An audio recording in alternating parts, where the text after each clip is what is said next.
Oi, oi, oi, bom dia, bom dia, bom dia. Começamos segunda-feira, dia 29, acabando o mês de junho. E o tempo lá atrás carregadão pra caramba. Então, nada de sair o sol, já passaram as 7h30 da manhã. Normalmente eu gravo 7h20, 7h20 e poucos. E nada do meu brother sol aparecer lá no fundo.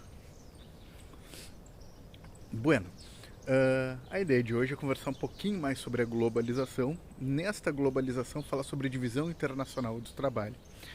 E para conversar sobre isso, me veio a ideia falar primeiro sobre o Adam Smith e a riqueza das nações, em que ele dizia que um país, que uma realidade realmente vai ser rico a partir da especialização, em que as fábricas, sendo especializadas em fazer somente uma coisa, elas cresceriam melhor. Então, nessa ideia aí que eu trago a divisão internacional do trabalho, em que cada país, dentro dessa ideia liberal, vai acabar se desenvolvendo mais em uma determinada área.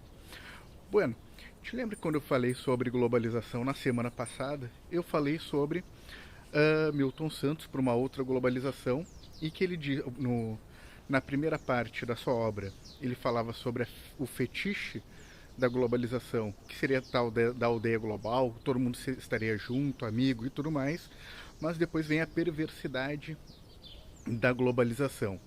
E essa perversidade vem na ideia de que fábricas saem de um lugar, vão para o outro, pessoas ficam desempregadas, acontece subemprego, as pessoas são mal remuneradas, entre outras coisas. E a divisão internacional do trabalho, ela vem mostrar exatamente isso aí, as fábricas indo para lugares em que se cobra menos imposto, em que a mão de obra é mais a mão de obra recebe muito menos e tudo mais. E a questão que eu te trago é: o Brasil, desde 1500 até agora, 2020, o Brasil é um país que se gruda principalmente na questão agrária, na questão agropecuária. Pensamos num pós-64, que foi quando veio o Estatuto da Terra, num agronegócio e tudo mais. Mas o Brasil precisa ser só isso? O Brasil precisa ser só exportador de commodity? Bueno, nessa divisão é que vem países desenvolvidos e países subdesenvolvidos. E que países desenvolvidos sendo os países melhor industrializados e tudo mais. Hoje já vem uma outra classificação, que são de países centrais e países periféricos. E nessa nova classificação, claro que o Brasil fica para fora. Porque, por exemplo, quando a gente vai pensar até naquilo que nós pensamos, propusemos a exportar, que é a questão das commodities, mesmo aí a gente sai perdendo. Por quê?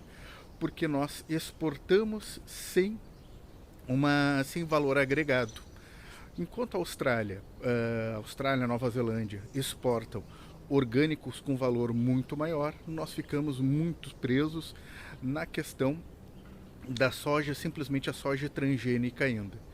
Então, dessa forma, se é que há alguma vontade, nós não vamos sair dessa condição de países periféricos.